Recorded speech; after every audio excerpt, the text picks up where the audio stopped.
پھر کس طرح اس کے دل میں لالچ پیدا ہو. تو یہ ایک ترتیب ہے، اس کو ترتیب کہتے ہیں. اب اس کے بعد ہے مقام اور وقت. کہانی کے لیے چوتھا جو اہم ضروری ہے وہ مقام ہے اور وقت ہے. جس طرح یعنی اس میں مقام کا بھی ذکر کریں گے کہ یہ کرداریں ہیں کہاں پر ہے، جنگل میں ہے، گاؤں میں ہے، شہر میں ہے، وہ کہاں پر وہ رہتے ہیں. جس طرح اتفاق میں برکت ہے، اس میں مقام متعین ہے، کون سا ہے؟ گاؤں ہے. جس طرح لالچی کتا ہے، اس کا مقام مقرر ہے کہ وہ مثلا اس کو گاؤں یا شہر سے گوشت کا ٹکڑا ملا، پھر دریا کے کنارے، یہ مقام ہے. اور اس کے بعد پیاسا کوا ہے نا، اس کا مقام گرمی ہے، وقت کا بھی ذکر ہے، مقام بھی ہے کہ وہ اس کو پیاس لگی تھی، پھر باغ نظر آیا. اسی طرح پھر اس کا جو کہانی کے لیے جو پانچواں حصہ ہے وہ ہے سادہ اور دلچسپ زبان. کہانی کے لیے ضروری ہے کہ آپ زبان کو سادہ اور دلچسپ بنائیں.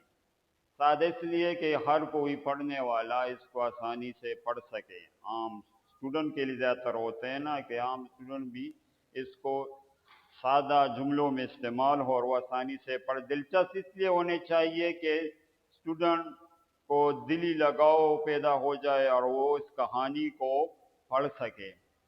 تو یہ تھا 5 حصے اور اس کا آخر میں جو چھٹا حصہ ہے وہ ہے اخلاقی سبق. آخر کہانی میں اخلاقی سبق دیا جاتا ہے. کس طرح؟ جس طرح ہر کہانی کا ایک مقصد ہوتا ہے، کہانی کس لیے بنائی جائے کہ اسٹوڈنٹ کے لیے اس میں کوئی سبق ہے وہ اس کو ملے اور اس سے عبرت حاصل کرے. جس طرح اتفاق میں برکت ہے، تو ظاہر ہے اسی کا مقصد یہی ہے، اخلاقی سبق یہی ہے کہ آپس میں اتفاق سے رہا جائے. اور اتفاق میں برکت ہے کہ سارے کام اتفاق سے کیے جائے تو اس میں برکت رہتی ہے. اسی طرح لالچی کتا، اس کا جو اخلاقی سبق یہی ہے کہ لالچ کرنا بری بلا ہے. یعنی جو لالچ کرتا ہے تو اس کی اپنی چیز اس کے ہاتھوں سے وہ کھو دیتا ہے. اسی طرح پیاسا کوا، اس کے اخلاقی سبق یہ ہے کہ انسان کو جب چیز کی ضرورت ہوتی ہے تو اس چیز کو وہ ایجاد کر لیتا ہے، یعنی اس کے صادر ہو جاتی ہے.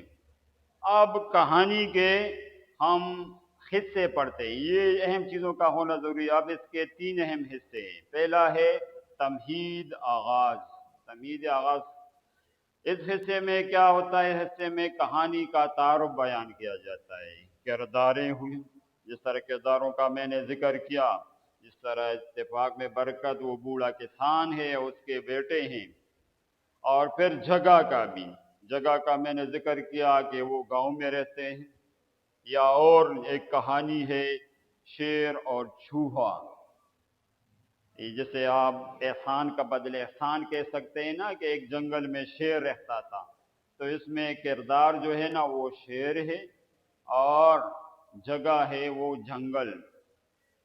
تو یہ اس کی وہ مثال ہے. تو پہلے ضروری ہے تمہید، یعنی آغاز ہونا ضروری ہے. اس کے بعد ہے وسط یا درمیانی حصہ. کہانی کا جو درمیانی حصہ ہوتا ہے وسط، تو اس میں کیا لکھا جاتا ہے؟ اس میں کہانی کے اہم واقعات، یعنی کہانی کے جو اہم واقعات ہیں، وہ مسئلہ ہو وہ بیان کیا جاتا ہے، وہ ترتیب کے ساتھ بیان کیا جاتا ہے نا. میں نے پہلے یہاں اہم چیزوں میں وضاحت کی تھی کہ وہ پلاٹ وہ واقعہ ہے، یعنی اس واقعات کو مسئلہ بیان کیا جاتا ہے کہ یہ کہانی کس بارے میں ہے اور یہ ہمیں کیا سبق دیتا ہے. مثلا جس طرح میں نے یہاں پر وہ شیر و چوہے کی وہ مثال دی تھی، وہ قصہ کہانی ہے.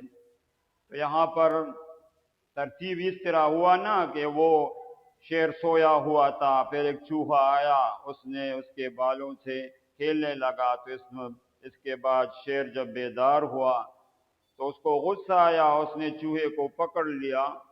پھر چوہے کو جب لگا کہ یہ مجھے چھوڑنے والا نہیں ہے تو پھر اس نے منت سماجت کی۔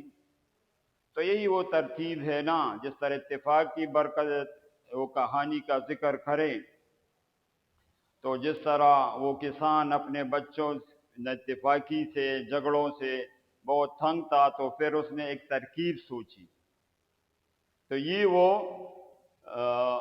درمیانی حصہ ہے، اس میں وہ بیان کیا جاتا ہے، یعنی پھر کس طرح وہ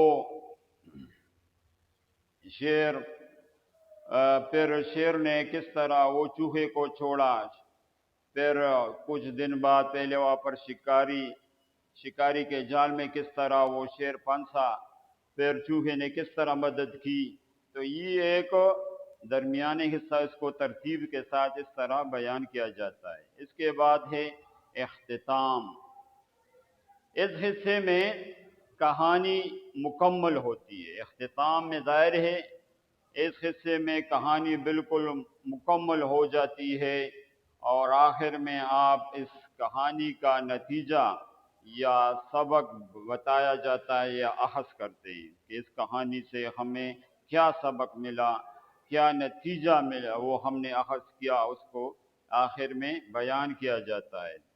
جس طرح یہ شیر و چوہے کی مثال دے دے، تو چوہے نے کس طرح شیر کو وہ جال سے بچایا، شکاری کے جال سے، اور جب اس کو آزاد کیا تو اس نے جو احسان کیا تھا شیر نے، تو اس کا بدلہ اس چوہے نے چکا دیا، اور یہی وہ نتیجہ ہے کہ جو احسان کیا تھا شیر نے تو اس کا بدلہ اس کو وہ مل گیا، چوہے نے اس کی مدد کی۔ یا اس کی مثال دے سکتے ہیں کہ اتفاق میں برکت، کہ کس طرح باپ نے اس کو سکھایا کہ کس طرح اتفاق سے رہا جاتا ہے، ایک لکڑیوں کا گٹا منگوایا، پھر اکٹھے گٹا دیا، باری باری بیٹوں کو آ کے اس کو توڑ دو، سب نے کوشش کی لیکن کسی نے بھی نہ توڑا۔ اس کے بعد ہر وہ جو لڑکا ہوتا ہے نا بیٹا، وہ اس کو الگ الگ سے لکڑی دیتا ہے تاکہ اس کو توڑ سکے، تو جب الگ الگ لکڑی دی تو باری باری سب نے توڑ دیا، تو باپ نے پھر اس کی مثال دے دی کہ جس طرح گٹے میں لکڑیاں اکٹھی ہوتی ہے تو اس کو کوئی توڑ نہیں سکتا، اگر الگ الگ ہو جائیں گے تو پھر ہر کوئی اس کو توڑ سکتا ہے۔